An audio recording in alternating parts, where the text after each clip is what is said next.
కోయంబత్తూర్ ప్రయాణం, రైలులో అద్భుతం, స్టేషన్లో shock. Hi friends, welcome back to my channel. Hyderabad to Coimbatore.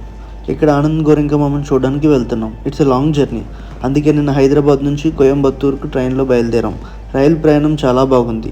దారి పొడవునా పచ్చని పొలాలను, చిన్న చిన్న స్టేషన్లు చూస్తూ వచ్చాం. మధ్యలో కర్నూలు, ధర్మవరం, అనంతపురం, హిందూపూర్ లాంటి స్టేషన్లు దాటుకుని కర్ణాటకలోకి ఎంటర్ అయ్యాం. బెంగళూరు కూడా దాటాక ఫైనల్గా ఈ ఉదయం మా గమ్యస్థానం కోయంబత్తూర్ చేరుకున్నాం.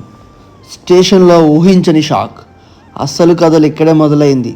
స్టేషన్ నుంచి మేము బుక్ చేసుకున్న కాటేజ్కి వెళ్ళడానికి క్యాబ్ బుక్ చేద్దామని ఆన్లైన్ యాప్ ఓపెన్ చేసాం.